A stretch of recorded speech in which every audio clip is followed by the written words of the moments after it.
what I would do is I'd cut a hole in it and I would keep a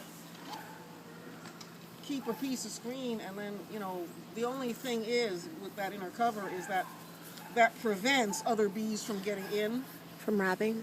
so you can just put a piece of another piece of 8 mesh screen and just tape it over that when you want to totally close it, or a window screen or whatever. Yeah, I mean it hurts to cut a screen and cut a hole in the brand new inner cover. Yeah. Hey, Ann, did you bring those feeders for those of us that didn't make Yes, the meeting? yes, I did. Okay, thank you. Yes, I did. And leave the hole shut for how long? For about an Questions? hour An hour? or so. That just gives... Oh, sorry, you go. So after we are in there, the day after, to remove the box and slit our holes, when's the next time we need to be in there? 6 days. 6 days. And at that point, we're Day- doing day- just day- checking day six, for day eggs? 6. Okay, day 6 from today. Okay, you go in there, and that's when you check for eggs. Remove the bags. Yeah, well, again, hopefully by then you'll have the bags will be removed. Remove the queen cage too, right? Just Queen pick gets the- Those out. feeders, How do you check for those eggs, bags Joey? will be empty Yeah. When? you go in on day 6. Okay. But we don't go in before to check the bags, or do we? I wouldn't. Yeah. I wouldn't. So they'll just eat it or they won't? You don't need the feeder until 6 6 days from the days, right? installation Joey? date or 6 days from 6 the days. day you pick the package 6 up? days from today. Okay. And Medium boxes, should we start with 2 No, with start with frames? 1. No. Install in 1 box. and 2 empties though to And only add when you're 90% Add full. the box. Add the second box when they need it. If you're doing mediums, they're going to need that second box sooner than if you're doing deeps. She's desperately Okay. trying to And get I essentially, know. They're like, please let me in. Let me in. 7 frames. You want 70 to 80%. I'd say 80% of all your comb drawn before that second box is on. Otherwise, what they'll do is they'll build the chimney straight up, and you'll have like a 3-frame wide beehive with.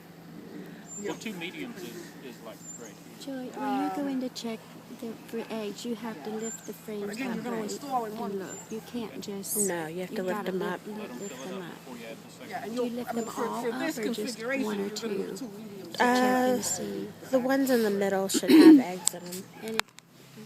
And And we remove the queen cage on the 6th day, right? If she's out, and if she's not out, we take her out, right? Yeah, if she's not out on day 6, if she's not out on Do you day think there's 6, another queen if she's not if out? she's not out on day 6, or if she's dead.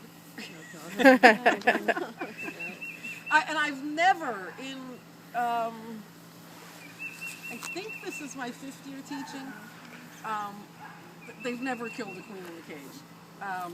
Does that mean it's never going to happen? No, it doesn't mean it's never going to happen. And it's never, but occasionally, I mean, there could be another queen in that package. Not likely at all. Wouldn't they have started drawing comb if there was? Not necessarily. Well, they've only been in the package for, a couple of days. I have seen it happen where I used to do a different kind of install. On the install, the thing we call The shake it. install, where you shake all Which the is bees out. terrifying looking though. I actually saw a video of that on today, Yeah, and mean, I was there's a like, billion- yeah, there's a billion shake and bake videos on They're YouTube awful. of that. And when you do that, you need to wait for a good day. I mean, this, if you don't mind getting wet, this install you can literally do in the rain. yeah. Not the driving rain, but I mean, you can do it in foul weather, you can do it in cold weather, whatever. The other install, you need some really good weather. And I think it was my first year, the day I picked up my package, it was pouring. And it poured for 3 days. And, finally, had to install the darn things. I ended up, installing under an umbrella, but the bees were in the package about 4 days before I installed. And they had started building comb around the can. So, I mean, so the can was effectively cemented in there. Yeah, it can happen. So what'd you do But then? Typically, after just a day or two, it won't.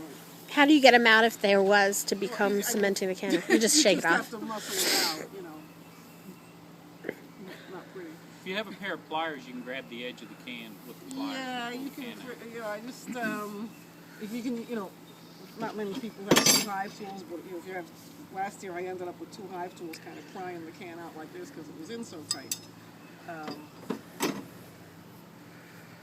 If we do cut a hole in the screen cover, 1/2 inch, is that big enough? Yeah, absolutely, absolutely. So, these are nice. Well, what do you think? Cut a hole or Okay, buy you the might wooden ones? or might not notice there's not that many bees out, and they all pretty much look alike. But as your hive gets going, it's not going to be unusual for you to look and see bees of slightly different colors. Some are going to have darker abdomens, some are going to look like they have more stripes, stuff like that. And that's because, remember, your queen mates with about anywhere from 9 to 17 drones. I see. So there's families of identical sisters in there mixed up with families of fraternal sisters in there. So, they're going to, it's not unusual for them to have, that variation in coloration. Somebody sent me a picture, I guess one year, there were a lot of really, really dark colored bees. I said, I've got, foreign bees invading my hive. And I said, no, you don't. I mean, it's just, it's all variation. And when you go in to check for see if there's eggs and so forth, is it okay just to check one frame, or do you have to check multiple ones? You want to start checking the frame that's closest to where the queen is. Where the queen cage was, because that's where they're going to start drawing comb, and that is probably where she's going to start laying eggs. Now, when you first check, you'll probably only find drawn comb on the center 2, 3, or 4 frames. Obviously, you don't need to look at the other frames. So yeah, you start from the middle. As soon as you see eggs, that frame goes back in. If you happen to see the queen, that's great. Say hi there. Very carefully put the frame back. What I like to do, and just basically with any inspection, and it's especially easy with a brand new hive, is to remove either frame 1 or 10. And it'll be empty. It'll still be the foundation. Just remove that, and that'll give you more room. Okay. So remove that, push it back. So then you can push that back, make an opening in the middle, so you can take out the middle frame. That's more than likely where you'll start seeing eggs, on one of those middle 3 frames. So then you can put those back. Like I said, chances are you may see the queen. I mean, she's got that fluorescent blue dot on her. She'll be pretty easy to see. But you're not looking for the queen, you're looking for eggs. And then after the 6th day, you'll go look. And then after that, how often do you have to After mess that, with them? I would say look in after about another week. And I think that you probably want to check them about every 2 weeks after that. Again, weather permitting. You don't want to... Your first year is a real balancing act. It's a balancing act between you stressing the bees and you learning what things look like. And you need to learn what things look like. You need to learn what developing eggs, what developing larvae looks like. You need to learn what, frames look like as they're being drawn. You need to see what honey looks like, what pollen looks like and stuff like that. So yeah, you're going to go into them a little bit more often. And especially with packages, packages can be a little bit iffy. So... you just want to make sure everything's cool. How often to refill As soon as it gets empty. Okay. Would you check that like every 2 days or every week? Or? Yeah. I would say check it about every 2 or 3 days. Okay. So, what you don't want to do, and I've said to people, make sure that feeder doesn't get empty. Feed them continually.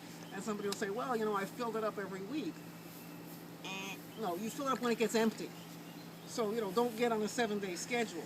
Now, what's going to happen is every bee in this hive right now is going to be dead in 45 days. Okay. So, slowly, what's going to happen is your population is going to be going down, going down, going down, going down. So, at the time that there's most bees, they're going to be taking the most syrup, really, in the first week. So they'll probably begin taking less and less syrup just because there'll be less and less bees. Also, a nectar flow is coming on, so the bees that are foraging will be bringing stuff in as well. So, I can't really give you the time. I'm just saying keep that feeder full. And the good thing is, anybody using a different kind of feeder, like the jar in the front? Okay. The really good thing about the inner feeder over the hole in the inner cover is when you take, you'll take your box off that's covering the feeder. Your feeder's gonna be, there's not gonna be any bees. Again, I don't recommend doing it without a veil because you're gonna have bees flying around. But you're gonna lift off your regular cover, and you can just have yourself your gallon or your half-gallon pitcher with syrup in it. Just lift up the top, lift up the lid, pour it in, and cover it up. So you're not going to have bees rising up because the inner cover is there. Right. So When will you need to ventilate it? I was reading it. Sometimes you'll have to do that during really hot weather, or if you have a screen bottom board, that usually allows as much ventilation as you need. Some of the companies put a notch in their inner cover, and that kind of allows a kind of convection airflow. When you really need to modify the setup of the hive to do ventilation is in the winter. Okay, because in the winter the bees are going to be clustering. They're going to be generating heat, but they're not going to be out there creating a convection current. So you want to make sure that there is some ventilation, a little tunnel, for air to convect in the winter when it gets cold, because you don't want the moisture in the hive to condense and fall down on the bees. how would you do that? Just put a little shim or something? Either that little notch in the inner cover works really well, or the screen cover, the screened inner cover works well at that. That will work.